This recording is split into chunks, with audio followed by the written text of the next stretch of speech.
Assalamualaikum warahmatullahi wabarakatuh. Bertemu kembali dengan saya Auria Lesmana APD. Kali ini kita akan membahas tentang enzim, mengenal karakteristik enzim dan juga sifat-sifatnya. Nah, enzim merupakan materi pembelajaran di kelas 12 semester 1. Baik, Ananda semua, apakah Ananda sudah tahu apa itu enzim? Jika belum, mari kita membahas tentang enzim lebih lanjut. Silakan disimak videonya sampai selesai ya. Enzim berasal dari bahasa Yunani en dan zim. Enzim itu merupakan senyawa protein yang diproduksi oleh sel-sel makhluk hidup, di mana fungsinya adalah sebagai biokatalisator. Nah, apa itu biokatalisator? Biokatalisator adalah senyawa yang fungsinya mempercepat terjadinya reaksi. Nah, bagaimana sifat-sifat dari enzim atau biokatalisator tadi? Yang pertama, enzim itu bekerja pada suhu tertentu. Enzim membutuhkan suhu tertentu ya, agar dia bisa bekerja optimal. Jadi ada beberapa enzim yang justru akan rusak pada suhu rendah atau sebaliknya. Nah, kemudian enzim dapat bekerja bolak-balik atau dua arah. Nah, kadang di mana enzim itu bisa, di sini maksudnya enzim itu bisa menguraikan suatu senyawa dan juga dapat menyusun senyawa itu kembali. Sifat berikutnya, enzim bekerja secara spesifik. Enzim hanya bekerja pada substrat tertentu.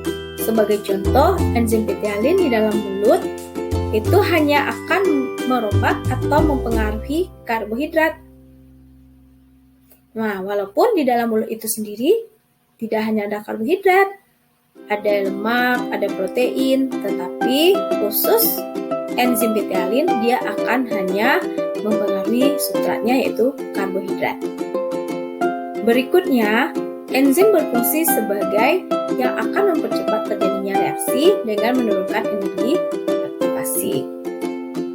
Ciri sifat selanjutnya, enzim dapat digunakan berulang kali. Lanjut, berikutnya, enzim diperlukan dalam jumlah yang sedikit. Nah, itulah sifat-sifat dari enzim yang harus Anda pahami. Nah, sekarang kita lanjut kepada komponen penyusun enzim. Enzim tersusun atas senyawa protein dan non-protein. Nah, komponen protein itu kita sebut dengan apoenzim. Apoenzim bersifat labil atau boleh berubah dan dipengaruhi oleh suhu dan pH. Bagian non-proteinnya disebut dengan gugus prostetik. Gugus prostetik ini dapat berupa ion anorganik maupun senyawa organik kompleks. Nah, gugus prostetik dari ion anorganik kita sebut dengan kofaktor. Enzim yang terikat pada kofaktor disebut dengan haloenzim. Sedangkan pada gugus prostetiknya dari senyawa anorganik kompleks disebut dengan koenzim. Nah, itulah bagian-bagian penyusun dari enzim. Baik, kita lanjut berikutnya, yaitu tentang mekanisme kerja enzim. Nah, di sini ada dua teori yang dapat menjelaskan bagaimana enzim itu bekerja. Nah, teori yang pertama itu kita kenal dengan nama teori gembok dan anak kunci, lock and key teori.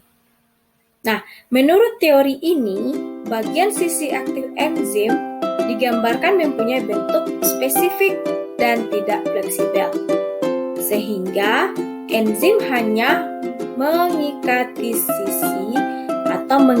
sisi substrat tertentu yang sesuai saja.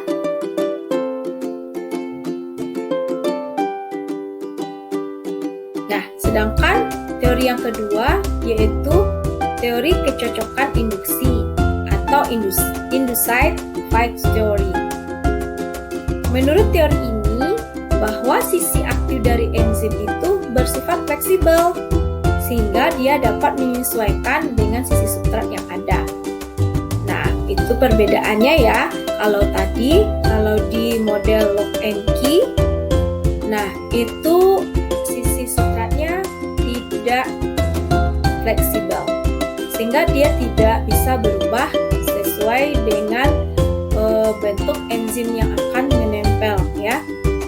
Sedangkan pada model include Fick itu sisi substratnya sangat fleksibel. Jadi dialah yang akan menyesuaikan dengan sisi enzim yang akan menempel itu ya. Jadi lebih bersifat fleksibel. Nah, boleh kita lihat pada gambar.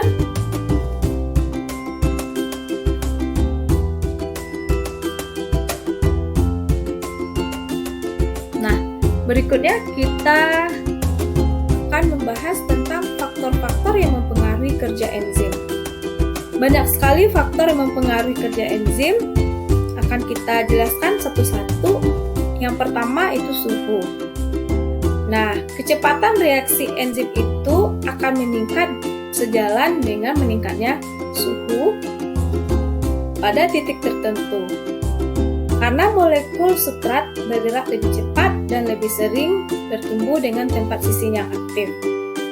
Namun, di luar suhu tersebut, laju reaksi enzimatik akan menurun drastis akibat terputusnya ikatan hidrogen dan ikatan ionik lain yang merangkai molekul enzim. Berikutnya derajat keasaman atau pH. Pada umumnya, enzim memiliki pH optimal sekitar 6 sampai 8. Kecuali pada pepsin ya. Pepsin di lambung itu dia bekerja optimal pada lingkungan asam, yaitu pH 2. Kemudian tripsin yang ada di usus itu lebih optimal bekerja pada pH basah, itu sekitar 8. Kemudian inhibitor atau zat penghambat. Nah, di sini yang dimaksud zat penghambat itu adalah senyawa kimia tertentu secara selektif dia dapat menghambat atau mengganggu kerja enzim. Di mana zat penghambat itu memiliki dua kategori. Yang pertama inhibitor irreversible dan reversible. Kalau inhibitor irreversible, dia zat penghambat tadi berikatan pada sisi aktif enzim sehingga ikatan itu menjadi sulit lepas. Akibatnya enzim tidak dapat aktif dan tidak dapat kembali seperti semula. Kalau inhibitor reversible, inhibitor ini akan berikatan dengan enzim secara lemah. Artinya inhibitor dapat terlepas dari enzim dan enzim bisa aktif kembali. Nah, yang inhibitor reversible ini ada dua kategori, yang reversible kompetitif dan reversible non-kompetitif. Apa bedanya? Kalau reversible kompetitif, inhibitor ini menempati sisi aktif enzim dengan cara bersaing dengan substrat. Nah, namun hal ini dapat dilepaskan atau dicegah atau dihilangkan dengan cara penambahan konsentrasi substrat.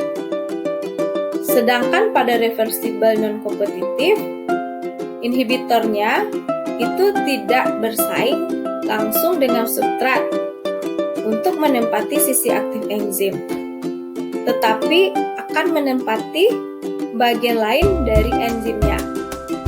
Sehingga hal ini menyebabkan substrat tidak dapat menempel pada enzim. Namun tidak dapat diatasi dengan penambahan konsentrasi substrat. Baik, berikutnya aktivator. Apa itu aktivator? Aktivator adalah molekul yang mempermudah ikatan antara enzim dengan substrat. Nah, zat ini bergabung dengan enzim pada tempat yang disebut dengan sisi alostetik. Nah, penggabungan antara efektor ini, ya efektor itu adalah sisi alostetik tadi ya. Nah, penggabungan antara efektor alostetik dan enzim menyebabkan perubahan pada bentuk molekul enzim. Akibatnya, sisi aktif enzim cocok dengan substrat dan kerja enzim menjadi lebih efektif. Kemudian berikutnya, faktor yang mempengaruhi berikutnya adalah konsentrasi enzim. Semakin tinggi konsentrasi enzim, maka semakin cepat proses terjadinya reaksi.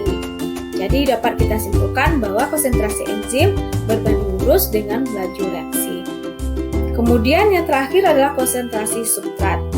Jika sisi aktif enzim belum bekerja seluruhnya, maka penambahan konsentrasi substrat dapat mempercepat terjadinya reaksi. Namun, jika sebaliknya, maka penambahan konsentrasi substrat tidak akan mempercepat reaksi. Dengan kata lain, bahwa konsentrasi substrat berada pada titik jenuh atau kecepatan reaksi sudah maksimal.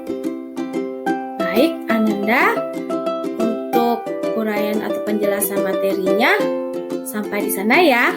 Selanjutnya, silakan Ananda kerjakan dan jawab ya soal ini. Baik, nanti jawabannya boleh Ananda kirim di grup WA kelas. Terima kasih ya sudah menyimak penjelasan tentang enzim dari awal hingga akhir. Selamat belajar dan semoga Ananda sukses. Terima kasih.